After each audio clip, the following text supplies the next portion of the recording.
فبأي آلاء ربكما تكذبان.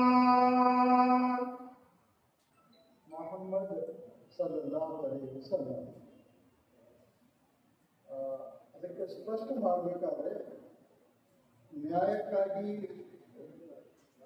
ಹೋರಾಟ ಮಾಡುವ, ನ್ಯಾಯದ ಸಲುವಾಗಿ ಜನರಲ್ಲಿ ನೆರವೇರ್ತಾಗುವಂತೆ ಹೇಳುವುದು ಮತ್ತು ನ್ಯಾಯದ ಸ್ಥಾಪನೆ. ಇವತ್ತು ಎಲ್ಲಕ್ಕಿಂತ ದೊಡ್ಡ ಕೊರತೆ ಸಮಾಜದಲ್ಲಿ ಏನಿದೆ ಅಂತ ನಮ್ಮ ತಂಗಿ ಅಂದಿರು ಮತ್ತು ಅಲ್ಲಿಗರು ಹೇಳ್ಬೋದು. ಎಲ್ಲಿದೆ ನ್ಯಾಯ ಅಂತ? ಕೋರ್ಟ್ನಲ್ಲಿ ಇದೆ ಸತ್ಯಮೇವ ಜಯತೆ ಅಂತ, ಬಟ್ ನಿಜವಾಗಿ ನೋಡಿದ್ರೆ ಅದು ಇಲ್ಲ. ಇವತ್ತು ನನಗೊಂಥರ ಸಂತೋಷ ಏನು ಅಂದರೆ, ಶಿಕ್ಷಕರನ್ನು ಉದ್ದೇಶಿಸಿಕೊಂಡು ಮಾತ್ರ ನನಗೆ ಹೇಳಕ್ಕೆ ಒಂದು ಅದೇನು ಇದು ಅಲ್ಲಾಹನ ಕೊಡುಗೆ, ಇದೊಂದು ಅವಕಾಶ. ನೀವೆಲ್ಲ ಗುರುಗಳು, ಟೀಚರ್ಸ್, ನಿಮಗೆ ಅದೆಷ್ಟೋ ಕಾರ್ಯಕ್ರಮಗಳಲ್ಲಿ, ಆಯ್ತಾದ ಕಾರ್ಯಕ್ರಮಗಳಲ್ಲಿ ಗುರುವಿನ ಸ್ಥಾನ ಮಾನ, ಅವನು ಮಾಡಬೇಕಾಗಿದ್ದು ಏನು, ಅದರ ಮಹತ್ವ ಏನು, ಅದರ ಘನತೆ ಏನು, ಒಂದ್ಸಲ ನೀವು ಹೇಳಿರಬಹುದು. ಗುರುವೇ ಸಾಕ್ಷಾತ್ ಬ್ರಹ್ಮಂ ಅಂತ, ಅದು ಬೇರೆ ಇಂಥೆಲ್ಲ ವಿಚಾರ. ನಿಮ್ಮದು ಸ್ಥಾನ ಸಣ್ಣದಲ್ಲ. ಇದ್ರ ಬಗ್ಗೆ ನನಗೊಂದು ವಿಚಾರ ಏನು ಬಂತು. ಈ ಪ್ರಸಂಗ ನೋಡಿ, ಮೊಹಮ್ಮದ್ ಪೈಗಂಬರ್ ಅವರ ಬಗ್ಗೆ ಕೆಲವು ಮಾತಾಡೋದು. ನಾನು ಕುರಾನಿನ ಅಧ್ಯಾಯ 62 ಅದರ ಕನ್ನಡ ಅನುವಾದ ನಿಮ್ಮ ಮುಂದೆ ಹೇಳಬಯಸುತ್ತೇನೆ. ಅವನೇ ನಿರಕ್ಷರಿಗಳ ಮಧ್ಯೆ, ಅಂದ್ರೆ ಅರಬ್ ಸಮಾಜ, ಓದ್ಬರ್ತ ಸಮಾಜ ಇದ್ದಿಲ್ಲ. ಅವರೊಬ್ಬರನ್ನು ದೂತನಾಗಿ ಕಳಿಸಿದ್ದೇವೆ. ಮತ್ತೆ ಪೈಗಂಬರು ಕೂಡ ಓದು ಬರಹ ಬದಲಾಗಿದ್ದಿಲ್ಲ, ಉಮ್ಮಿ ಅಂತ ಹೇಳಿದಾಗಿದೆ. ಅಂದ್ರೆ ಎಲ್ಲೋ ಒಂದು ಕಡೆ ಹೋಗಿ ಏನೋ ಕಲಿತು ಒಂದು ಅಭ್ಯಾಸ ಮಾಡಿದವರು ಅಲ್ಲ. ಅಂದ್ರೆ ಅವ್ರ ಗುರು ಯಾರಿಗೆ ಅಂದ್ರೆ ಜಗದೀಶ್ವರನೇ ಅವರ ಗುರು. ದೂತನಾಗಿ ಕಳಿಸಿದ್ದೇವೆ. ಈಗ ಅವ್ರ ಬಗ್ಗೆ ನೋಡಿ, ಅವ್ರು ಮಾಡಿದಂಥ ಕಾರ್ಯಗಳು ಏನು. ಅವರು ಅಂದ್ರೆ ಆ ದೂತರು ಇಡೀ ಜನಕ್ಕೆ ಆ ಜಗದೀಶ್ವರನ ವಚನಗಳನ್ನು ಓದಿ ತಿಳಿಸುತ್ತಾರೆ. ಮೊದಲನೇ ಕಾರ್ಯ ಅವ್ರು ಮಾಡೋದೇನು? ನೀವೇನ್ ಮಾಡ್ತೀರಾ? ಪ್ರಿಸ್ಕ್ರೈಬ್ಡ್ ಸಿಲೆಬಸ್, ಟೆಕ್ಸ್ಟ್ ಬುಕ್ಸ್ ಅದೇನೋ ಇಟ್ಕೊಂಡು ಮಕ್ಕಳನ್ನ ನೀವು ಪಾಠ ಹೇಳ್ತೀರಿ. ಆ ಪೈಗಂಬರ್ ಏನ್ ಮಾಡಿದ್ರು? ಆ ಜಗದೀಶ್ವರ ಕೊಟ್ಟಂತಹ ಆ ಸಂದೇಶವನ್ನು, ಆ ವಚನಗಳನ್ನು ಓದಿ ತಿಳಿಸುತ್ತಾರೆ, ಹಾಗೂ ಅವರನ್ನು ಸಂಸ್ಕರಿಸುತ್ತಾರೆ. ಇದನ್ನು ಸ್ವಲ್ಪ ಬಿಡಿಸಿ ಹೇಳುವ ಅವಶ್ಯಕತೆ ನನಗೆ ಅನಿಸ್ತಾ ಇದೆ. ತಜಕ್ಕಿ ಅಂದರೆ उर्दू में तज़किया कहते हैं. तज़किया क्या है? ಸಂಸ್ಕರಣೆ ಏನಿರಪ್ಪ? ಸಣ್ಣ ಸಣ್ಣ ಮುದ್ದು ಮಕ್ಕಳು ನಿಮ್ಮ ಕೈ ಆಚರಣೆಯಲ್ಲಿ ಬಂದಿದ್ದಾರೆ, ಅವರು ಸಂಸ್ಕರಣೆ ಮಾಡಬೇಕು. ಅಂದ್ರೆ ಏನ್ ಮಾಡ್ಬೇಕ್ರಿ? ಅವರಿಗೆ ಅವರ ನೀತಿ, ಅವರ ನಡವಳಿ ಒಂದು ದೊಡ್ಡ ಸ್ಥಾನಕ್ಕೆ ಏರಿಸಬೇಕು. ಅವರಿದ್ದಾರೆ, ಇದಕ್ಕಿದ್ದಾಗಿದ್ದಾರೆ, ಮನೆಯಲ್ಲಿ ವಾತಾವರಣ ಏನೇ ಇರಬೇಕು. ಅಂಥದ್ರಲ್ಲಿ ಅವರನ್ನು ನೀವು ಮೊದಲನೇ ಕಾರ್ಯ ಮಾಡೋದು ವಚನಗಳನ್ನು ಓದಿ ಹೇಳೋದು ಮತ್ತು ಅವರ ಸಂಸ್ಕರಣೆ ಮಾಡೋದು, ಮತ್ತು ಅವರಿಗೆ ಗ್ರಂಥವನ್ನು ಮತ್ತು ಯುಕ್ತಿಯನ್ನು. ಯುಕ್ತಿ ಅಂದ್ರೆ ಏನ್ರಿ ಅಶೋಕ್ ಸಾಹೇಬ್? ಯುಕ್ತಿ ಅಂತ ಒಂದು ಶಬ್ದ ಬರುತ್ತೆ. ಯುಕ್ತಿ ಅಂದ್ರೆ ಯಾರು ಯುಕ್ತಿ ಬಲ್ಲವನಾಗಿರ್ತಾನೋ ಅವನಿಗೆ ಕೊಡುಗೆ ಯುಕ್ತಿ ಕೊಡಲಾಗ್ತದೆ, ಅವನಿಗೆ ಬೇರೆ ಯಾವುದೂ ಕೊಡುಗೆಗಿಂತ ದೊಡ್ಡದು ಅಂತ. ಹಿಕ್ಮತ್ ಜಿಸ್ಕೋ ಅಲ್ಲಾಹ್ ದಿಯಾ ಬಡಿ ನೇಮತ್ ದಿಯಾ. ಯುಕ್ತಿ ಅಂದ್ರೆ ಒಂದು ಪ್ರಸಂಗದ ಪ್ರಕಾರ ನಾವು ಅತ್ಯಂತ ಒಳ್ಳೆ ಕ್ರಮ ಏನ್ ಮಾಡಬೇಕು ಅಂತ, ಅದೇ ಯುಕ್ತಿ. ಸಿಟ್ಟು ಬಂದಿದೆ, ದುಃಖ ಆಗಿದೆ, ಮನೆ ಇದೆ, ಬಾಜಾರ್ ಇದೆ, ಸ್ಕೂಲ್ ಇದೆ, ಬೇರೆ ಬೇರೆ ಬೇರೆ ಬೇರೆ ಪ್ರಸಂಗಗಳಲ್ಲಿ ಅತ್ಯುತ್ತಮ ರೀತಿಯಲ್ಲಿ ನಡೆದುಕೊಳ್ಳೋದೇ ಯುಕ್ತಿ. ಆ ಯುಕ್ತಿಯ ಪಾಠವನ್ನು ಕೂಡ ಅವರು ಹೇಳ್ತಿದ್ರು. ಈ ಆ ಜನರು ಅದೇ ಅವರು ಸ್ಪಷ್ಟವಾಗಿ ದಾರಿಗಟ್ಟಿದ್ದವರಾಗಿದ್ದರು. ಅವ್ರಿಗೆ ಏನು ಮಾನವತೆನೇ ಇದ್ದಿಲ್ಲ. ಆ ರಂಗಮಂದಿರದಲ್ಲಿ ಒಂದು ಕವಿಗೋಷ್ಠಿ ಕನ್ನಡದಲ್ಲಿ ಆಗಿತ್ತು. ನಮ್ಮ ಒಬ್ಬ ಕವಿತ್ರಿ ಹೇಳಿದ್ರು, ಪೈಗಂಬರ್ರೆ, ಮತ್ತದೇ ಕಗ್ಗತ್ತಲು ಆವರಿಸಿದೆ, ಮಾನವ ದಾನವನಾಗಿದ್ದಾನೆ, ನೀವಾಗಿ ಬರ್ತೀಯಾ ಮೊಹಮ್ಮದ್ ಅಂತ. ಅವಳೇನೊಂದು ವಿಚಾರ. ಇವತ್ತು ನಾವು ಮೊಹಮ್ಮದ್ ಪೈಗಂಬರ್ ಈ ಪ್ರಸಂಗದಲ್ಲಿ ಒಂದು ಪ್ರಶ್ನೆ, ದೊಡ್ಡ ಪ್ರಶ್ನೆ. ये सवाल सारी उम्मत से है. वो हमारी बहन ने सवाल किया, फिर वही अंधेरा इंसान शैतान बन गया है, आप कब आएंगे? हमारी बहनें क्या जवाब देंगी, आप भाई क्या जवाब देंगे? आप यही कहेंगे ना? देखिए, हमें ना जीते जी मोहम्मद रसूलुल्लाह सल्लल्लाहु अलैहि वसल्लम पर ईमान ನಾವು ಹೇಳ್ತೀವಿ ಸರ್, ನಾವು ಯಾರು? ಆ ಮೊಹಮ್ಮದ್ ಪೈಗಂಬರ್ನ ಪ್ರತೀಕ. ಇದಕ್ಕೆ ಇವತ್ತಿನ ಈ ಪ್ರಸಂಗದಲ್ಲಿ ನಮಗೂ ಕೂಡ ಒಂದು ದೊಡ್ಡ ಪಾಠ ಇದೆ.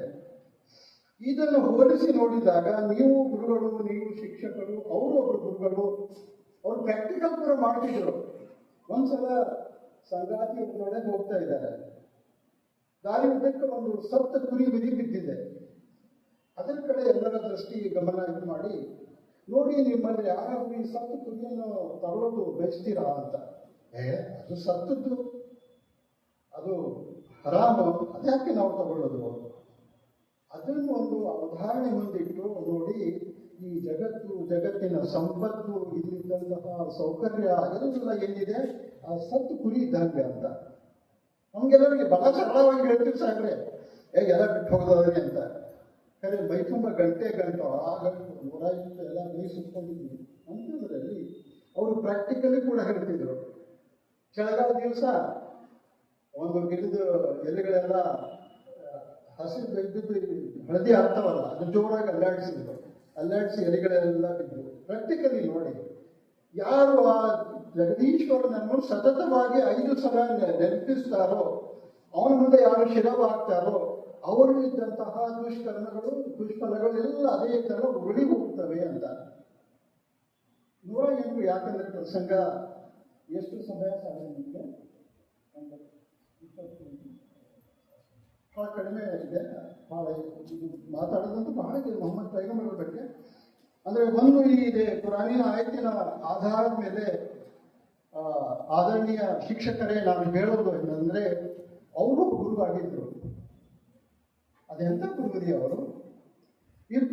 ಕೇವಲ 23 ವರ್ಷದಲ್ಲಿ ಆ ಕಗ್ಗತ್ತಲೆ ಮಾನವ ದಾನವರಾಗಿರುವಂತಹ ಸಮಾಜವನ್ನು ತಿದ್ದಿ ಜಗತ್ತಿನ ಅತ್ಯುನ್ನತ ಸಮಾಜನಾಗಿ ಮಾಡಿ ಕಟ್ಟಿದ್ರು, ನ್ಯಾಯ ಸ್ಥಾಪನೆ ಮಾಡಿದ್ರು. ಅದ್ಯಾಂಗ ಸಾಧ್ಯ ರೀ? ಅವರು ಶಿಕ್ಷಕರೇ. ಇದೊಂದು ಗುರಿ. ಈ ಮೊಹಮ್ಮದ್ ಪೈಗಂಬರ ಒಂದು ಈ ಸಂದೇಶದ ಈ ಕಾರ್ಯಕ್ರಮದ ಮೂಲಕ ನಿಮ್ಮ ಸ್ಥಾನಮಾನ ಸಣ್ಣದಿಲ್ಲ ಸಾಹೇಬ.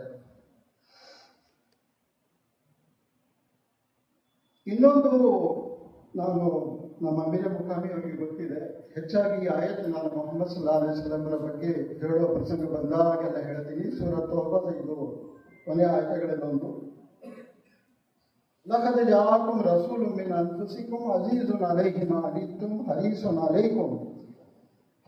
ಅಲೈಕುಂ ಬಿಲ್ ಮುಅ್ಮಿನೀನ ರೌಫುರ್ ರಹೀಮ್. ಇದರ ಅರ್ಥ ಏನು ಅಂದ್ರೆ ಸಾಹೇಬ್ರೆ, ನೋಡಿ, ನಿಮ್ಮೊಳಗೆಂದಿದ್ದಂತೆ ಒಬ್ಬ ವ್ಯಕ್ತಿಯನ್ನು ನಾವು ಪೈಗಂಬರನಾಗಿ ಕಳಿಸಿದ್ದೇವೆ. ಅಂದ್ರೆ ಅವರು ಹಜರತ್ ಆಮಿನಾ ಅಬ್ದುಲ್ಲಾ ಅವರ ಸಂತತಿ, ಅಬು ತಾಲಿಬರ ಅವರ ಚಿಕ್ಕಪ್ಪ ಮುತ್ಯ. ಅಂದ್ರೆ ಇದೇ ಸಮಾಜದಲ್ಲಿ ವೃತ್ತಿಗೊಳ್ಳದವರು. ಅವರ ಗುಣಗಳು ಅಜೀಜುನ್ ಅಲೈಹಿ ಮಾ ಅನಿತ್ತುಂ. अगर किसी को जल्दी भी तकलीफ हो जाए तो उससे कई गुना ज्यादा तकलीफ मोहम्मद सल्लल्लाहु अलैहि वसल्लम को. ಯಾರಿಗೆ ಒಂದು ಮುಳ್ಳು ನಟ್ಟಿದ್ರೆ ಕಷ್ಟ ಯಾರಿಗೆ? ಮೊಹಮ್ಮದನಿಗೆ. ಅದ್ಯಾಂತ್ರಿ ಆ ವ್ಯಕ್ತಿತ್ವ, ಅದೆಂತ ಅಪರೂಪ ವ್ಯಕ್ತಿತ್ವ. ಈಗ ನೋಡಿ, ಎರಡನೇದಾಗಿ ಹರೀಸುನ್ ಅಲೈಕುಂ, ಅವರಿಗೊಂದು ದೊಡ್ಡ ಮಹಾರಾಸೆ ಇದೆ ಅಂತ. ಏನಂತ? ಎಲ್ಲರಿಗೂ ಒಳ್ಳೆದಾಗಲಿ ಅಂತ. ಇಡೀ ಮನುಕುಲಕ್ಕಾಗಿ, ಇಡೀ ಮಾನವರಿಗಾಗಿ 2-3 ತತ್ವಗಳು ಇದ್ರ ಬಗ್ಗೆ ನಮ್ಮ ಪ್ರಾಣಿಯ ಬಗ್ಗೆ ಬಂದವರಿಗೆ ಹೇಳ್ತಾರೆ. These were the inspiring points of Muhammad sallallahu alaihi wasallam which made him a revolutionary personality. ये मुहर्रिक थी मोहम्मद सल्लल्लाहु अलैहि वसल्लम की जिंदगी संवारने में। क्या तकलीफ किसी को ना हो। हम बोलते हैं भाई किसी को तकलीफ ना हो, हम वेबसाइट से जाना कहीं किसी को बल्कि वो तकलीफ ये इतना महसूस करते थे कि तकलीफ खुद को हो रही है।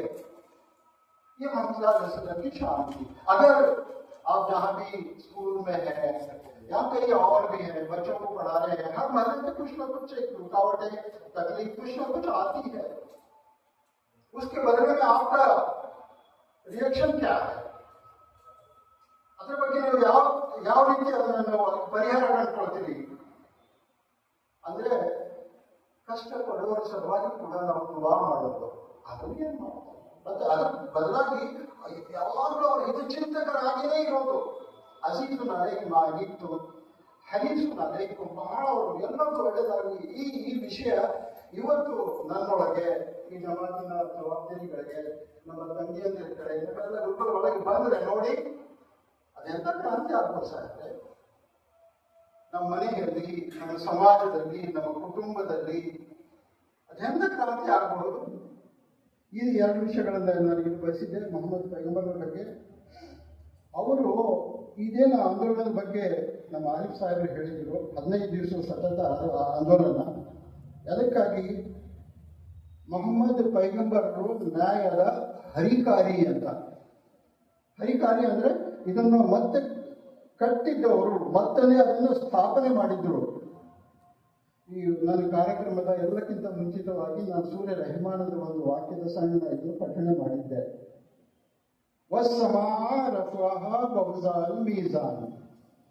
ಅವನು ಆಕಾಶವನ್ನು ಮೇಲೆತ್ತಿದ್ದನು.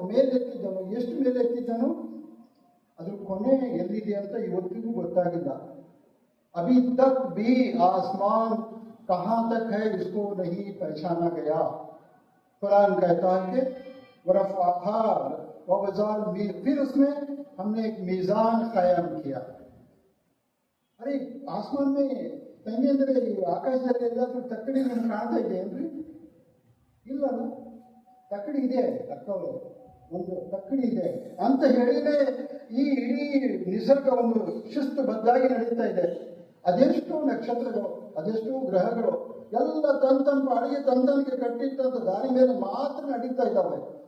ಅವು ನ್ಯಾಯದ ಒಂದು ಮೂಲ. ಅದೇ ನ್ಯಾಯ ಈ ಭೂಮಿ ಮೇಲೆ ಬರಬೇಕು. ಅಲ್ಲಾಹ್ ತದ್ರೋಫಿಲ್ ಮೀಜಾನ್. ಇದೇನು ತಕ್ಕಡಿ ಇದೆಯಲ್ಲ, ವಿಶ್ವದಲ್ಲಿ ಒಂದು ತಕ್ಕಡಿ ಇದೆಯಲ್ಲ, ಅದು ನನ್ನ ವ್ಯಕ್ತಿಗತ ಜೀವನದಲ್ಲಿ ಕೂಡ ಬರಬೇಕು. ನನ್ನ ವ್ಯಕ್ತಿಗತ ಜೀವನದಲ್ಲಿ ತಕ್ಕಡಿ ಬರ್ಬೇಕಂದ್ರೆ ಏನ್ರಿ ಅರ್ಥ?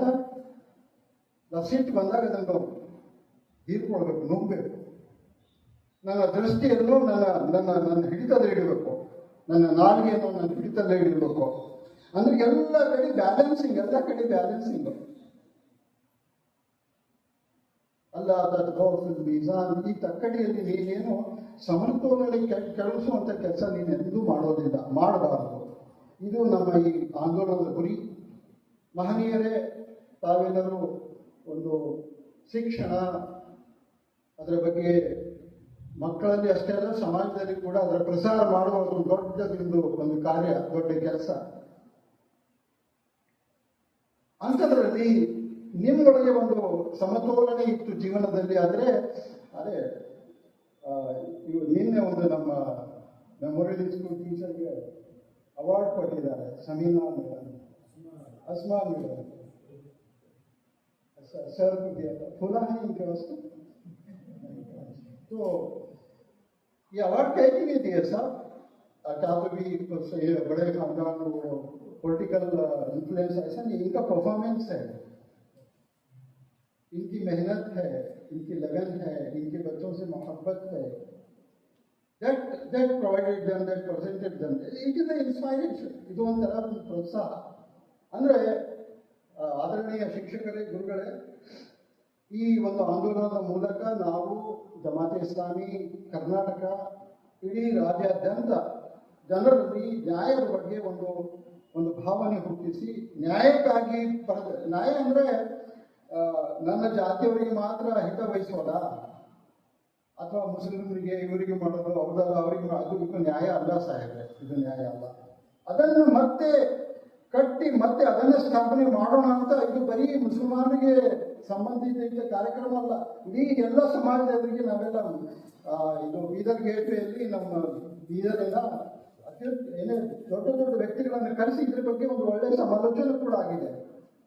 ಇದರ ಉದ್ದೇಶ ನಮ್ಮಲ್ಲಿ ಈ ನ್ಯಾಯ ಸ್ಥಾಪನೆಗಾಗಿ ಆ ಮೊಹಮ್ಮದ್ ಪೈಗಂಬರನ್ನು ನೆಲೆಸಿ ಅದರ ಬಗ್ಗೆ ನಾವು ಪ್ರಯತ್ನ ಮಾಡಬೇಕು ಅಂತ.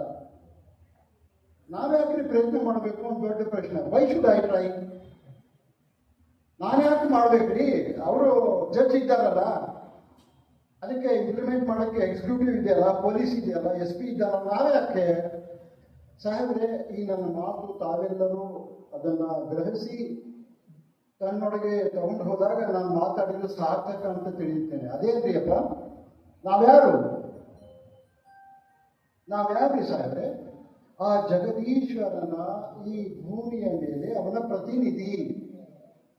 क्या हमारे बहनें जानती हैं हम इस जमीन पर अल्लाह सुब्हानहू व तआला के खलीफा हैं, मर्द व ख़वातीन, ईमान वाले वो भी जो ईमान से बाहर हैं, सब के सब अल्लाह सुब्हानहू व तआला के खलीफा हैं, रिप्रेजेंटेटिव हैं. अब समझिए तुम्हारे ऑफिस को एक AEO आते हैं, कौन जी हो ना? अगर आप हमारे ನೀವು ಯಾರು ಇಲ್ಲಾಕ್ ಬಂದ್ರಿ ಹಂಗೆ ಹೇಳಕ್ ಸಾಧ್ಯನಾ? ಇಲ್ಲ, ಅವರು ಕರ್ನಾಟಕ ಸರ್ಕಾರ ಶೈಕ್ಷಣಿಕ ವಿಭಾಗದ ಪ್ರತಿನಿಧಿ. He has got powers, he has got efficiency, he has got rights. ಅದೇ ತರ ನಮ್ಮಲ್ಲಿ ಪ್ರತಿಯೊಬ್ಬ ವ್ಯಕ್ತಿಯು ನಮ್ಮನ್ನು ಪರೀಕ್ಷೆ, ಏನು ಪರೀಕ್ಷೆ ಅಂದ್ರೆ ನಿನಗೆ ಕೊಟ್ಟಂತಹ ಸಾಮರ್ಥ್ಯವನ್ನು ನೀನು ಆ ಜಗದೀಶ್ವರನ ಪ್ರತಿನಿಧಿಯಾಗಿ ಯಾವ ರೀತಿ ಅದನ್ನ ಬಳಸಿದ್ದಿ ಅಂತ ಒಂದು ಪ್ರಶ್ನೆ ಕೇಳುವಾಗುತ್ತೆ. ಫೀಮಾ ಆತಾಕು, ನಿಮ್ಗೇನು ಕೊಡಲಾಗಿದೆಯಲ್ಲ, ಒಬ್ಬ ಹಳ್ಳಿ ವ್ಯಕ್ತಿಗೆ ನೀನು ಪಟ್ಟಣದ ಪ್ರತಿನಿಧಿಯಾಗಿ ವ್ಯವಸ್ಥೆ ಮಾಡಲಿಲ್ಲ ಅಂತ ಕೇಳೋದಾಗೋದಿಲ್ಲ ಸಾಹೇಬ್ರೆ. ಈಗ ನಾನು ಒಂದು ಸಣ್ಣ ಸ್ಥಾನದಲ್ಲಿದ್ದೀನಿ ಅಥವಾ ಒಂದು ಮೆಟ್ರೋದಲ್ಲಿ ಇದ್ದೀನಿ, ದೊಡ್ಡ ಮೆಟ್ರೋಪಾಲಿಟನ್ ಸಿಟಿಯಲ್ಲಿ ಇದ್ದೀನಿ. ಅಂಥದ್ರಲ್ಲಿ ನನಗೆ ಕೊಟ್ಟಂತಹ, ನನಗೇನು ಕೊಡಲಾಗಿದೆಯೋ, मुझे जो अता किया गया है उसका सवाल किया जाएगा कि तूने अल्लाह सुब्हानहू व तआला की खिलाफत की जिम्मेदारी को किस तरह से निभाया. Let us carry home. ಅದೇ ನಂತರ carry home this message please. ನಾವು ಇಲ್ಲಿದ್ದಂತ ಇಲ್ಲಿ ಅದೇನೋ ಒಂದು ಕಾರಣಕ್ಕಾಗಿ ಬಹಳಷ್ಟು ಶಿಕ್ಷಕರು ಶಿಕ್ಷಣಿಯರು ಬರಲಿಲ್ಲ ಅಂತ ನಮ್ಮ ಆದಿಲ್ ಸಾಹೇಬರು ಹೇಳಿದ್ರು. ಗುಲ್ಬರ್ಗ ಹೋಗಿದ್ದಾರೆ. ಅದೇನೇ ಇರಬೇಕು, ನಾವು ಇದ್ದವರು ಇಲ್ಲಿ ಒಂದು ದೊಡ್ಡ ನಿರ್ಧಾರ ಮಾಡೋಣ ಸಾಧ್ರೆ. ಇದಾದ ಮೇಲೆ ನನ್ನ ಜೀವನ ಆ ಜಗದೀಶ್ವರನ ಪ್ರತಿನಿಧಿಯಾಗಿ, ನಿಜವಾದ ಪ್ರತಿನಿಧಿಯಾಗಿ ನಮ್ಮ ಇದ್ದಂಥ ದಿನಗಳನ್ನು ಆ ರೀತಿ ಕಳೆಯೋಣ, ಆ ರೀತಿ ನಾವು ಜೀವಿಸುವುದು. ಅಂದ್ರೆ ಅದೇ ಆಗುತ್ತೆ, ಒಳಿತನ್ನು ಬೆಳೆಸು, ಕೆಳಿಕನ್ನು ನಿರ್ಮೂಲನೆ ಮಾಡು. ಸಣ್ಣ ವಿಷಯಕ್ಕಾಗಲ್ಲ, ದೊಡ್ಡ ವಿಷಯ ಏನಕ್ಕಾಗಲ್ಲ. ನಾನು ಆ ಜಗದೀಶ್ವರನ ಪ್ರತಿನಿಧಿ. ಇದೇ ಒಂದು ಕಾರಣಕ್ಕಾಗಿ ಮೊಹಮ್ಮದ್ ಪೈಗಂಬರರು ಕೂಡ ತನ್ನ ಜೀವನಾದ್ಯಂತ ಇದೇ ಒಂದು ಪ್ರಯತ್ನ ಮಾಡಿದ್ರು. ಈ ರೀತಿ ಕೆಲವು ಮಾತುಗಳನ್ನು ನಿಮ್ಮ ಮುಂದೆ ನಾನು ಇಡಕ್ಕೆ ಪ್ರಯತ್ನ ಮಾಡಿದ್ದೀನಿ.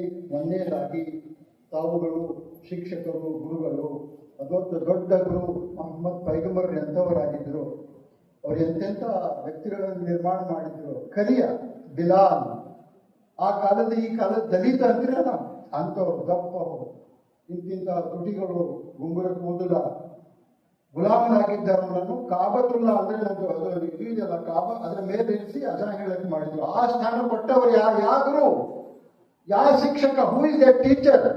ಇಟ್ ವಾಸ್ ಮೊಹಮ್ಮದ್ ಸಲ್ಲಲ್ಲಾಹು ಅಲೈಹಿ ವಸಲ್ಲಂ. ಈ ಮೌಲ್ಡ್ ದಿ ಪರ್ಸನಾಲಿಟೀಸ್.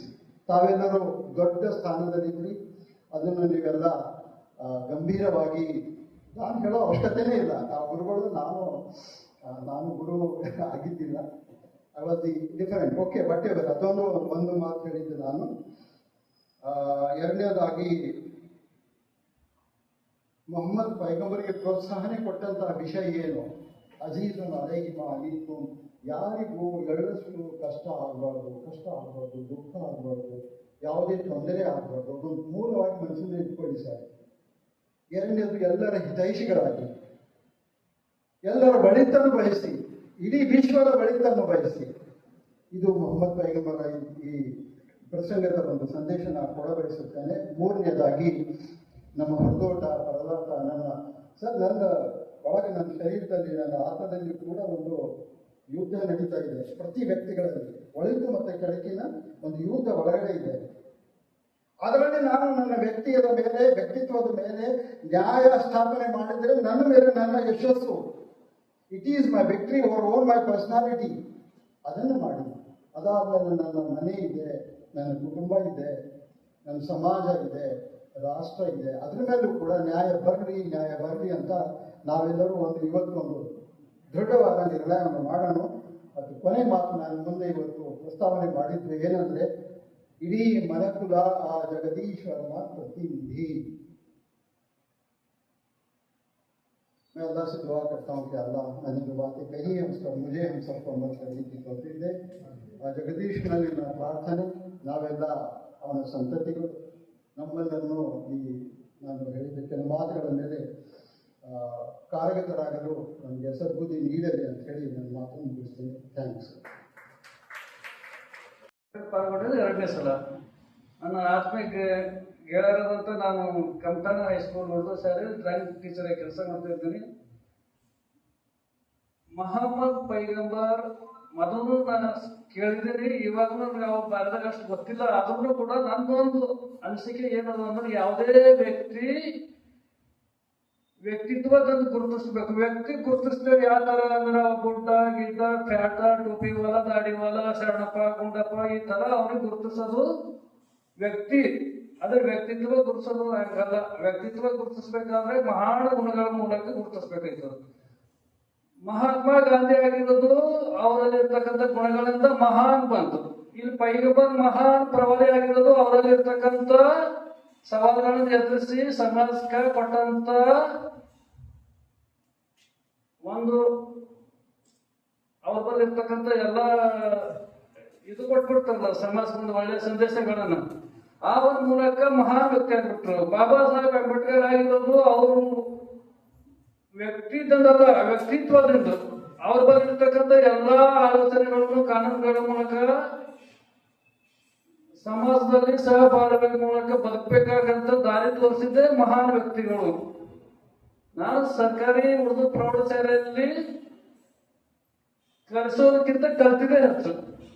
ನಾನು ಕೇಳಿದ್ರು, ನೀವು ಕನ್ನಡ ಮಾಸ್ಟರ್ ಆಗಿ ಕನ್ನಡ ಭಾಷೆ ಹಿಂದಿ ಪಕ್ಕ ಬರಲ್ಲ, ಉರ್ದು ಶಾಲೆಯಲ್ಲಿ ಯಾವ ತರ ನೀವು ಡ್ಯೂಟಿ ಮಾಡ್ತೀರಿ ಅಂತ. ನಾನು ಹೇಳಿದ್ರೆ, ಉರ್ದು ಶಾಲೆಯಲ್ಲಿ ಎಲ್ಲಾ ಸಮುದಾಯದ ಜೊತೆ ಸಹಬಾಳ್ವೆ ಬದುಕತಕ್ಕಂಥ ಕಲ್ತಿದ್ದೆ ನಾವು ಉರ್ದು ಶಾಲೆಯಿಂದ. ನಾವು ಬರೇ ನಾನಾಗಿರ್ಬಿಡುದು, ಎಲ್ಲರ ಜೊತೆ ಬೆರಿಬೇಕಂತ ನನ್ನ ಉದ್ದೇಶ ಆಗಿತ್ತು. 4 ವರ್ಷ ಸರ್ವಿಸ್ನಲ್ಲಿ ನನ್ನ ಮಕ್ಕಳ ಜೊತೆ, ನನ್ನ ಸಹಪಾಠಿಗಳ ಜೊತೆ ಕಲ್ತಿದ್ದೆ. ಸಮುದಾಯದ ಜೊತೆ ಸಹಬಾಳ್ವೆ ಕಲಿಬೇಕಾದ್ರ ಸಿಟ್ಟು ತನ್ನ ಕಂಟ್ರೋಲ್ದಲ್ಲಿ ಇಟ್ಕೋಬೇಕಾಗ್ತದೆ, ನ್ಯಾಲ್ಗೆ ತನ್ನ ಹಿಡಿತದಲ್ಲಿ ಇಟ್ಕೋಬೇಕಾಗುತ್ತೆ. ನಾನು ಎಂಬ ಶಬ್ದ ಬಿಟ್ಟು ಬಿಡ್ಬೇಕಾಗುತ್ತೆ. ಆ ಮೂಲಕ ನಾನು ಮಕ್ಕಳ ಜೊತೆ ಬೆರೆತು, ಶಿಕ್ಷಕರ ಜೊತೆ ಬೆರೆತು 4 ವರ್ಷ ಸರ್ವಿಸ್ ಮಾಡೋದು ಸಾರ್ಥಕ ಆಗಿದೆ ಅಂತ ಹೇಳಿ ನಾನು ಈ ಒಂದು all India ideal teachers association ಮೂಲಕ ನಾನು ವೇದಿಕೆ ಕೊಟ್ಟು ಮಾತಾಡಕ್ಕೆ ಚಾನ್ಸ್ ಕೊಟ್ಟಿದ್ರೆ ಅವ್ರಿಗೆ ಧನ್ಯವಾದ ತಿಳಿಸ್ತೇನೆ. ನಾನು ಮಾತು ಮುಗಿಸ್ತೇನೆ. आईटा एक ऐसी तंजीम है जो हमेशा स्कूल्स के लिए, स्कूल की तरक्की के लिए, तलबा यानी स्टूडेंट्स की तरक्की के लिए कोशिश रहती है। एजुकेशन तो आप अल्हम्दुलिल्लाह तमाम टीचर्स देते हैं, नॉलेज देते हैं, साथ साथ सही रुख अता करने के लिए, सही रुख पर बच्चों को गामजन करने के लिए, मोड़ने के लिए आईटा ऐसे सरगर्मियां साल में कई मर्तबा करता है, जिससे हमारे टीचर्स की जो सलाहियतें हैं और परवान चढ़ती हैं और जो थोड़ी सी सुस्ती लापरवाही है वो दूर होती है। तो इसी गर्ज मकासद से हमारा आईटा हमेशा कोरोना से लेकर आज तक भी अच्छे काम करते आया है। आप बाखूबी वाकिफ हैं। वक्त कम है क्योंकि देर हो चुकी है, मैं उस तरह इसमें नहीं जाते हुए आप तमाम का फिर एक मरतबा शुक्रिया अदा करता हूं और इस्तकबाल करता हूं। जज़ाकल्लाह खैर। ज्ञान जो भी इसका तारुफ आपने सुना, इंसाफ के अलमबरदार हजरत मोहम्मद सल्लल्लाहु अलैहि वसल्लम, ये पूरे कर्नाटका में एक मुहिम चल रही है। शोबे तालीम जमात इस्लामी, जिसका एक हिस्सा all India ideal teacher association है। All India ideal teacher association का भी तारुफ हमारे डिस्ट्रिक्ट प्रेसिडेंट खुर्शी साहब ने किया। ये मुख्तलिफ मौकों पर अपना मैसेज देना चाहती है, टीचर्स को उनकी अपनी जिम्मेदारी याद दिलाती है और सबसे अहम पेशा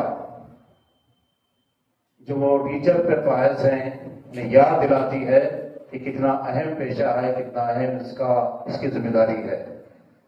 आज का ये जो प्रोग्राम हम करने जा रहे हैं, प्रवादी मोहम्मद सल्लल्लाहु अलैहि वसल्लम का इस मंथ में जन्म हुआ। आप कौन हैं हम जानने के लिए यहाँ बैठे हैं। आप किस लिए इस धरती पर आए ये जानने के लिए हम बैठे हैं, हमारे मुक़द्दिरीन बताएंगे। तो ये अभियान के जरिए से हम आपको ये मैसेज देना चाहते हैं कि मोहम्मद सल्लल्लाहु अलैहि वसल्लम इस धरती पर टीचर बना के भेजे गए थे, टीच करने के लिए, लोगों को रहनुमाई करने के लिए कि भटकती हुई जो इंसानियत है उसको एक रोशनी ऐसी दी आपने कि किस तरह से वो एक सही मार्ग पर चले, सिरात मुस्तकीम पे चले। इस मार्ग